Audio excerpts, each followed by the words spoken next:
हवेली में मनाई जा रही थी, वरना वो हर बर्थडे दरानी हाउस में मनाता था। अम्मा साइंस सावक की बुलाई लेती नहीं थकती। 5 साल होते सालार को भी इस मुल्क से गए चुके थे, मगर वो अभी तक वापस न लौटा। इब्तिहाज जावक के साथ पूरे लॉन में मस्तियाँ करने में मसरूफ था। उसकी नज़र सामने से आती एलन पर पड़ी तो पलटना भूल गई। एलन की यानी ब्लैक फेरी टेल ड्रेस पहने, बालों को हल्का कर्ल किए, स्मोकी की हेयर मेक ओवर में स्पेयर लग रही थी। इब्तिहाज शाह ने ब्लैक ड्रेस पैंट पहनी थी। वो मदहोश सही के कदम उठाता एलन की तरफ बढ़ा। जब उससे पहले दौड़ता हुआ जाविक एलन के पास पहुंचा, एलन ने नीचे बैठते जाविक को हकीकत से गाल पर लब रखते बोली, happy birthday my boy, many many happy birthday my boy, many many happy. जावक ने आलिन के गाल पर अपने लब रखे और उससे बोला, I love you. I Ibtihaj Shah मुंह के जाविये बिगाड़ते बोला, छोटे साईं तुम ये लो किसी और से करो, मेरी बीवी के साथ फ्लर्ट करने की जरूरत नहीं है। इब्तिहाज की बात पर सब मुस्कुरा उठे। चाचू वो आपकी बीवी से पहले मेरी आनी है। सिस्टर ऑफ फार्म साहब की बात सुनकर आलिन ने होठों पर हाथ रखकर अपनी हंसी रोकी और इब्तिहाज शाह की हालत को एंजॉय करने लगी। ये तो मैं बताता हूँ। इससे पहले कि इब्तिहाज सावत तक पहुंचता, आलिन ने जावक को अपने पीछे खड़ा किया। शाहजहां खबरदार, जो आप मेरे और मेरे बेटे के बीच आए। आलिन ने कमर में हाथ डालते इब्तिहाज को वार्निंग देने अंदाज में कहा। अच्छा बहुत अच्छे, मेरी बेटी को आने दो, गिन गिन कर बदले लूंगा तुमसे भी और तुम्हारी छच्चे से भी। इब्तिहाज शाह भी उनको वार्निंग देते हुए बोला, देख लेंगे आपकी बेटी को भी। आलिन की कहते जावक के हाथ थामते टेबल तक पहुंची जहाँ केक रखा गया था। अम्मा साई ने आगे बढ़ते जावक के साथ केक काटने को हाथ बढ़ाया। जब आलिन की बात सुनकर उनके लोगों पर मुस्कुराहट गायब हुई। माफ़ कीजिए अम्मा साई, जावी हमेशा केक शाजिया आपी के साथ काटता है। शाजिया आपी कहाँ है? आलिन ने इधर उधर देखा। शाजिया बेगम एक कॉर्नर में खामोशी से बैठी सब देख रही थी। आलिन की पुकार पर उनकी आंखों में आंसू आने लगे। आलिन ने उनको ढूंढते टेबल तक लाए, उनके हाथ में जावक का हाथ थमाया। अम्मा साई को अपनी तजलील होती महसूस हुई। शाजिया बेगम को उन्होंने कभी अहमियत ना दी थी, मगर आज आलिया ने जो इज्जत शाजिया को दी थी, अम्मा साई से ये बात हजम करना मुश्किल थी। और उनके जख्मों पर नमक छिड़कने वाली जामिया शाह थी, जिसने अम्मा साई के कान भरे। इब्तिहाज ये बात महसूस कर चुका था कि अम्मा साई को आलिन का ये अमल पसंद नहीं आया। वो आलिन को सताइशी अंदाज में देखता मुस्कुराया। अम्मा साई से ये बात हजम करना मुश्किल थी और उनके जख्मों पर नमक छिड़कने वाली जामिया शाह थी, जिसने अम्मा साई के कान भरे। इब्तिहाज ये बात महसूस कर चुका था कि अम्मा साई को आलिन का ये अमल पसंद नहीं आया। वो आलिन को सताइशी अंदाज में देखता मुस्कुराया। जाविक ने आलिन का हाथ अपने हाथ पर गैर महसूस अंदाज में रखा, जिस पर आलिन मुस्कुराई और अम्मा साई को अपनी जगह पर खड़ा किया। अम्मा साई और आप और शाजिया आप केक कटवाएं। जाविक को उसने जावक को आंख से इशारा किया, जिस पर जाविक मुंह बसोरता चुप कर गया। जाविक ने केक काटा और सबसे पहले आलिन की तरफ बढ़ाया। त्योहार माहौल में सबने खाना खाया और अब इब्तिहाज अपनी फैमिली फ्रेंड के पास बैठा गश्त कर रहा था। जब वेटर ने उसे जूस का गिलास थमाया, इब्तिहाज शाह ने जैसे ही जूस का गिलास मुंह से लगाया, यहाँ शाह के चेहरे पर एक मकरूम मुस्कुराहट आई। इब्तिहाज को जैसे ही किसी की नज़रों की तपिश खुद पर महसूस हुई, उसने नज़र उठाकर देखा तो जामिया शाह को मुस्कुराते देखकर वो ठहर था। उसने एक ही घूंट में सारा जूस पी लिया और गिलास जमीन पर फेंकता अम्मा साई से बोला, और आपको इजाज़त हो तो मैं आली को घर छोड़ा हूँ। आलिन जो कि साइमा के साथ बातों में मसरूफ थी, इब्तिहाज की तरफ सवाली अंदाज से देखने लगी। इतनी जल्दी? आलिन के दिल की बात अम्मा साई की जुबान पर आई। जी अम्मा साईं, पर मुझे किसी के काम से जाना है। इब्तिहाज शाह ने बहाना बनाया। वो जान चुका था कि उसे जूस में नशे और चीज़ मिलाई गई थी।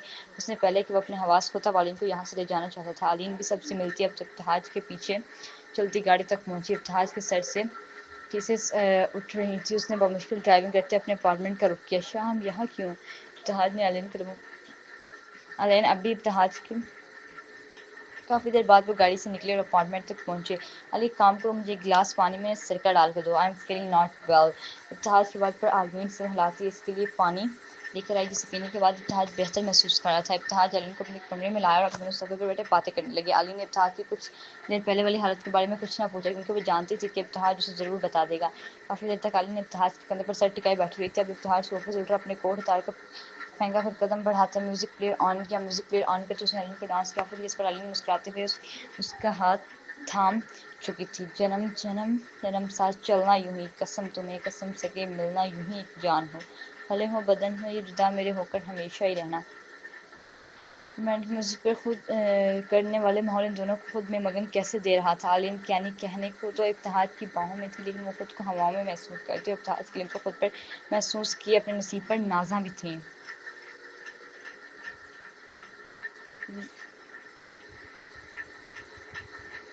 तो मेरी शायरी में तेरी मौसीकी तलब तलब गया, ये तलब बस तेरी है मुझे ना।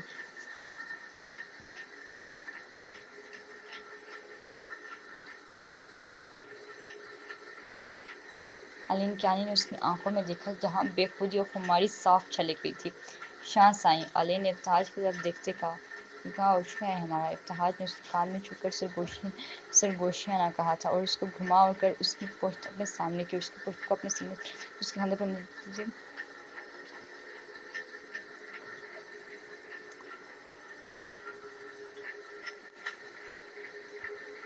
صرف نکاح ہوا ہے، علی نے اپنی انگلیاں بھی اس انگلیوں پر کی نکاح ہی ہو جائے جس کے بعد سب کچھ ہوتا ہے۔ اتحاد نے اس کا رخ دوبارہ خود کی جانب کیا اور چھپ کر اس کی شفاف گردن پر علی نے سرکاری سے اس کا سر خود کے سینے سے لگایا جس سے اتحاد پر مزید ہماری سواریوں پر پھر درد اس کی قدم۔ اتحاد اور علی کے پاؤں یوں ہی محور کس تھے، لیکن اتحاد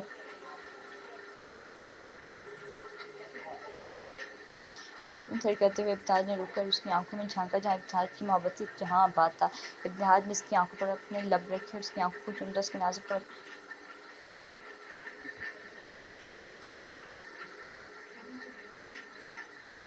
اپنا سونپ چکے تھے۔ افق پر سورج کی کرنیں پھیل چکی تھیں اور پردے کی اڑ سے روشنی اندر کمرے میں چھلکنے لگی۔ عالین جو پوری رات اتحاد تھک گئی تھی اب اتحاد سینے پر سر رکھے بے خبر سو رہی تھی۔ اتحاد کی آنکھیں اپنے اوپر نرم گرم بوجھ کے احساس سے کھلی جو اس نے عالمین کے دلکش سراپے کی طرف دیکھا جو کہ روشنی میں دمک رہا۔ اتحاد نے اس کے جسم پر موجود واحد چادر کو اتار کر پھینکا۔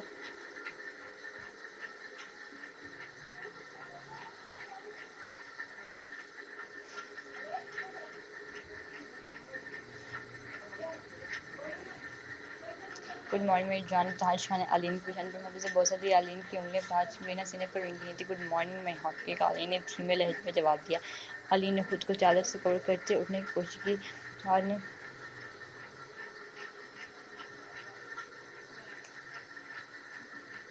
نہیں، بات طلب اور بڑھ گئی۔ اتحاد نے مخمور لہجے میں کہا، یہ طلب کب ہوا ہے؟ عالین نے مسکراتے ہوئے بولا۔